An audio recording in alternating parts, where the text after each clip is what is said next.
Hello friends, আমার বন্ধু আসছে। আমি আর আমার বন্ধু একটা কোথায় যাব প্ল্যান করলাম, দিয়ে ভাবলাম যাই একটু বন্যা হচ্ছে তাই দেখে আসি। সঙ্গে প্রকৃতি কিছু ক্যাপচার করলাম। কি সুন্দর, দারুণ, তাই তোমাদেরকে না দেখে পারলাম না। দেখো কতই সুন্দর। অনেকক্ষণ দাঁড়িয়ে থাকার পর নৌকা আসলো। নৌকা আসার পর অনেকক্ষণ বসে থাকার পর নৌকা ছাড়লো, কারণ ঘাটে মাঝি কম ছিল তাই লেট হচ্ছিল। অবশেষে নৌকা ছেড়ে আমরা চললাম অনেকটাই দূরে। একদম গ্রামীণ পরিবেশ, সেই সঙ্গে নদীর উপচে পড়া জল, কোলাহল,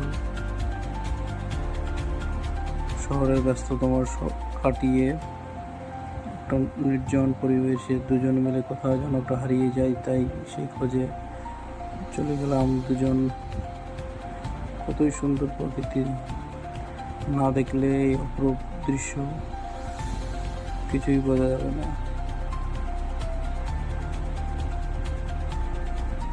রবিবার মানেই আমাদের ছুটির দিন, ঘুরে বেড়ানো। এটা হচ্ছে একটা নদী, সব নদীতেই জল পরিপূর্ণভাবে আছে।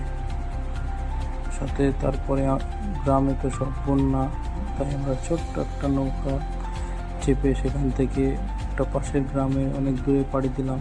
এটা রাস্তা না বিল না নদী কিছুই বুঝতে পারবে না তোমরা দেখে। খুব সুন্দর একটা অভিজ্ঞতা। একটা মেঘাচ্ছন্ন আকাশের বিকেল, সাথে সূর্য অস্ত যাচ্ছে। দারুণ সুন্দর, জলটা কত সুন্দর দেখো তোমরা, খুব ভালো লাগছে।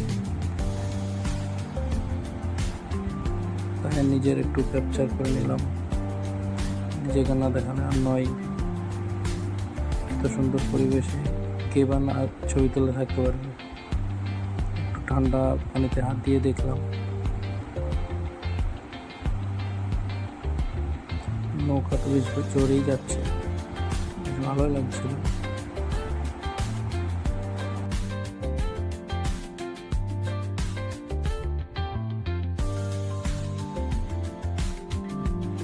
এখানে একটা দেখার মতোই বিষয়, সবাই বসে আছে এখানে, কেউ মাছ ধরছে, কেউ ঘুরতে এসেছে। অনেক লোকজন, প্রচুর লোকজন এখানে এই মনোরম পরিবেশের মজা নিতে এসেছে। সবাই আমাদের মতো দূর দূরান্ত থেকে সবাই এসেছে। তারপরে আমরা চলে